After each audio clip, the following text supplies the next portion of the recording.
Well, thank goodness that one's over. Hi again, everyone, and welcome in to Cincinnati Bengals Talk. I'm James Rapien of BengalsTalk.com. Hit that subscribe button, ring the bell so you get notified because, well, you can find out what happened in a 27-3 preseason loss where the Bengals didn't play really anyone of note late in the game. And that's no disrespect, but there's a lot of thoughts I have about this game, and really none have to do with the score. I probably should have recorded this mid fourth quarter to get it to Andrew, to get it to you faster. But, anyways, let's get into the Bengals preseason loss 27-3 to the Bears. And my first takeaway is how well this Bengals defense held up early on against the first team Bears offense, against DJ Moore, against Rome Odunze, against first overall pick Caleb Williams. They held their own. And I did a winners and losers quick hitter column for BengalsTalk.com. Check it out. But guess who was on it? Dax Hill and DJ Turner. They were both on it because I wanted to see how those guys did early on in this game against starters like Caleb Williams and DJ Moore and Rome Odunze and Keenan Allen. And we didn't really see much. And by not seeing much, I'm saying we didn't see plays go their way, which is exactly what you want to see. I know DJ Turner on the opening drive of the game, the opening play for the Bears offense was on DJ Moore. And then the third down that came up because the Bears went 3 and out on their first 3 possessions against the Bengals defense, Dax Hill was on that first third down, was guarding DJ Moore, because that's the perfect guy to have these guys matched up against, a physical receiver that wins, that has been as established and as successful as almost any receiver that they could face in the league. And they both held up well. So I thought that was noteworthy. Kris Jenkins with his first NFL sack, bringing down Caleb Williams, kind of derailing a Bears drive, certainly noteworthy.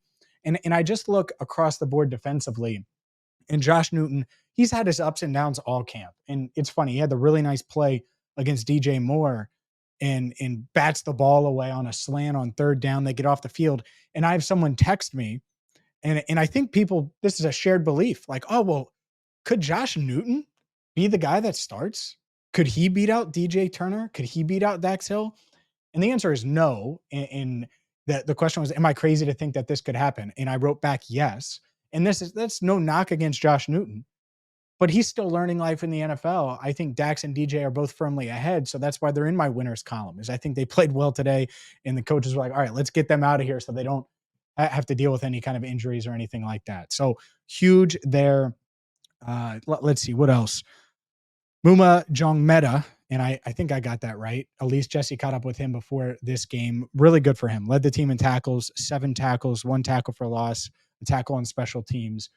Leading with defense, I am today. I'm trying to see if there's anything else that stood out. I thought Jalen Davis played well. Shaka Hayward flashed at times, had a nice pass breakup. But overall, I thought 27-3, it's going to be tough. The Bengals were playing third stringers when the Bears finally got to their second team, and it was one of those days. On offense, by the way, this video brought to you by rivertowninquiry.com. Use code CBT for 15% off to get this Bearcats shirt. Anyways, I think the offense left a lot to be desired, of course. And the first thing I looked at today is who was starting in the offensive line room. And to me, Matt Lee and Jackson Kirkland both helped themselves today. If I had to predict the 53-man offensive line and which guys make this roster, we have the big 5, right? The veterans. You obviously have Amarius Mims 6. I would have Cody Ford 7. I think Matt Lee and Jackson Kirkland are on that 8, 9, in whatever order you want to put. Both guys, I thought, handled themselves well today. Matt Lee, I think, took every single snap at center. Trey Hill was bumped to guard, had 3 penalties. Nate Gilliam played guard, was the starter at left guard, was called for a penalty. I think he had some nice reps, had some not so good reps. And it's tough. Like, maybe Matt Lee didn't play as well as I thought initially. It's really tough with offensive line, but I thought he handled himself well today early against the Bears starters. And that's what you wanted to see, for sure, from a 7th-round rookie that's getting used to life in the NFL. So some guys that stood out on offense, but the offense didn't do much. Let's be honest here. Logan Woodside gets the start at quarterback. He was efficient, but they just couldn't push the ball downfield. And part of that had to do with no Andre Yosevach. Charlie Jones went through warmups, but wasn't out there. Jermaine Burton was on punt returns, but outside of having the longest play of the day, it turns out, a 19-yard gain in the first half, Burton wasn't targeted and really wasn't involved much. Why? I don't know. Hopefully there's nothing. There was someone on Twitter that said he was holding his back after one of the punt returns. We'll see. I know he was on the sideline as well, still in his pad. So we'll see on him. But the point is offensively, it's hard to draw anything from this game. And Rocky Lombardi as well was in, completed 50% of his passes. Logan Woodside threw 2 interceptions. Outside of a Money Mac field goal, who is expected to officially sign his contract on Sunday, the Bengals, well, nothing was working. And he kicked a 54-yarder, and that's where we get to Ryan Rico. It's Rehkow, the rookie punter. I thought he was solid today. Not great, but solid. And the best play of the day for Rico is the hold on Evan McPherson, 54-yarder. The fact that he was the holder on that, Evan drills a 54-yard field goal to get the Bengals on the board, and then still averaged 46.2 yards per punt. His long was 56. Had one inside the 20, a 35-yard punt that was down at the 10. That's the type of punting you want.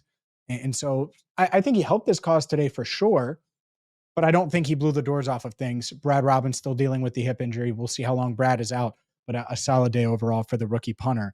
Overall, not a ton you can draw from the end of this game. I know the score is what the score is. Certainly not panicking about that.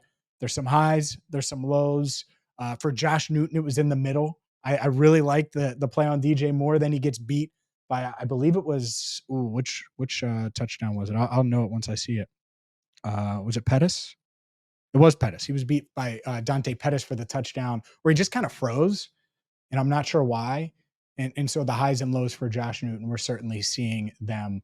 Overall, though, another preseason game down. It was pouring at one point when Joe Burrow talking on the sideline with Logan Woodside. But the Bengals starters, hopefully they avoided any kind of injuries to the backups, especially after the other day with Chris Evans and Deontay Smith out for the season. But hopefully this is good steps for some of these backups that I do think can make the team. Matt Lee certainly in that mix, Jackson Kirkland as well. And shout out to Kris Jenkins, his first career sack. Big day for Jenkins. I'm expecting big things from the rookie this season. For more, hit that subscribe button, ring the bell. And for Andrew Fox-Miller, I'm James Rapien. Thank you so much for watching Cincinnati Bengals Talk.